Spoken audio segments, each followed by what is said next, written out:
अस्सलाम वालेकुम जी, welcome to social pulse. मेरा नाम मुबीन है और आज हम जिस टॉपिक पे बात करेंगे वो अगेन जो पाकिस्तान की इकॉनमी के लिए एक बड़ा की डिसीजन है और की डील है, वो आईएमएफ और पाकिस्तान की जो होने वाली डील है, वो जो मुतवक्का है कि 10 तारीख तक कोई ना कोई एग्रीमेंट सामने आ जाएगा जिसको बाद में आईएमएफ का हेड ऑफिस भी इंडोर्स कर देगा। सो अब इसमें इसको डेवलपमेंट ये है कि बड़ी टफ नेगोशिएशंस अभी ऑन गोइंग हैं और 9th की शाम तक ये ख़त्म हो जाएंगी और फिर 10th को उसका कोई ना कोई रिज़ल्ट सामने आ जाएगा। सो हमारी भी दुआ है कि कामयाब हों, क्योंकि ये पाकिस्तान की इकोनॉमिक डेवलपमेंट के लिए और माशी इस्तेहकाम के लिए बहुत की मोमेंट है। सो इसमें जो इस वक्त तक जो बात हुई है उसमें आज की एक अच्छी खबर ये है कि स्टॉक मार्केट हमारी ऊपर चली गई है। उसको बेसिकली जो पुश किया है वो गैस सेक्टर के ऑर्गेनाइजेशंस ने किया है, जिस तरह SNGPL और OGDC है। उनके स्टॉक ऊपर जा रहे हैं बिकॉज सर्कुलर डेट की बात चल रही है कि उसे रिटायर करेंगे, यानी कि वो पे ऑफ करेंगे, जिससे स्टॉक एक्सचेंज कंपनीज को प्रॉफिट में इजाफा होएगा और वो डिविडेंड भी दे सकेंगे, इसलिए स्टॉक्स ऊपर जा रहे हैं। तो ये आज की एक अच्छी खबर है। सो इस वक्त जहाँ मामला अटका हुआ है वो अगेन इस वक्त बिजली की प्राइसेस पे अटका हुआ है, जो एक बड़ा की मोमेंट है।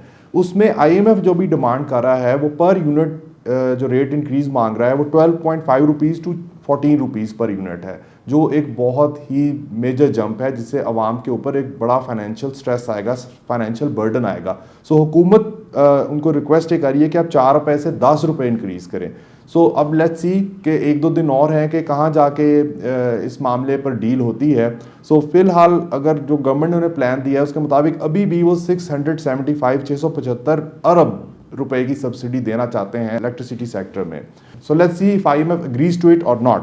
सो इसमें अब आपके लिए जो अगेन IMF के जो चंद मज़ीद पॉइंट्स हैं उसमें यह कि वो जी 300 यूनिट तक जो अब तक मेजर सब्सिडी मिलती थी वो भी ख़त्म करना चाह रहे हैं और उसको 100 या 200 यूनिट्स तक नीचे लेकर आना चाह रहे हैं। इसके अलावा IMF ये कह रहा है कि GST को 17% से बढ़ाकर 18% तक ले जाएं और ये इसका इतलाक हर शय पे होएगा, चाहे सर्विसेज हैं, चाहे आपकी प्रोडक्ट के ऊपर GST है। सो इमीडिएट इंक्रीज़ आएगा हर आपकी आइटम के अंदर जो पाकिस्तान में जिस पे भी GST एप्लीकेबल है। आपके बताते जाएंगे जो IMF की डील है $7 अरब की डील है, जो बेसिकली साइन ऑफ हुई थी इमरान खान के दौरे हुकूमत में, मगर उसकी टर्म्स को इमरान खान गवर्नमेंट ने ही ब्रीच कर दिया था और बाद में सस्पेंड हो गई थी। और फिर मिफ्ता इस्माइल जब इमरान खान की गवर्नमेंट गई और शहबाज शरीफ की गवर्नमेंट आई तो मिफ्ता इस्माइल ने दोबारा जाकर निगोशिएट कर इस डील को दोबारा शुरू कराया था और उसको 6 अरब की डील को $7 अरब कर दिया था।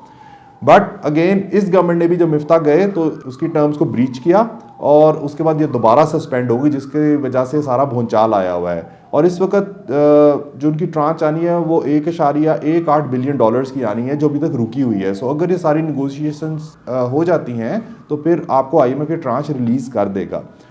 सेकेंडली अब जो एक मेजर जो हमारा डॉलर पे इसका प्राइसेस ऊपर जा रही है और बहुत ज़्यादा स्ट्रेस है, उसकी एक बड़ी वजह सामने आई है। ब्लूमबर्ग ने आज एक रिपोर्ट शाया की है जिसमें उन्होंने बताया कि मिलियंस ऑफ डॉलर स्मगल हो रहे हैं हर रोज़ Afghanistan, minimum $5 million may be more than that, जिसकी वजह से वो सारे डॉलर जो पाकिस्तान से लेकर जा रहे हैं, क्योंकि अफगानिस्तान के अंदर सैंक्शंस लगी हुई हैं, सो सारा पाकिस्तानी मार्केट से डॉलर स्मगल होकर जा रहा है, जिसकी वजह से आप देख रहे हैं कि जो हमारी इंटरबैंक रेट है और ओपन मार्केट रेट है वो अभी भी इतने दिन में गवर्नमेंट के एफर्ट के बावजूद अभी तक काबू में नहीं आ रहा। अभी भी उसमें डिफरेंस शामिल है, अभी भी तकरीबन 177 के करीब इंटरबैंक में डॉलर है, मगर ओपन मार्केट में जाएंगे आपको नहीं मिलेगा। उसकी बड़ी वजह ब्लूमबर्ग ये बता रहा है कि हमारे डॉलर्स का अफगानिस्तान में जाना, क्योंकि अफगानिस्तान पे सैंक्शंस हैं और वो कहीं ट्रेड नहीं कर सकते, तो सारे के सारे डॉलर्स वो पाकिस्तान से ही ले रहे हैं।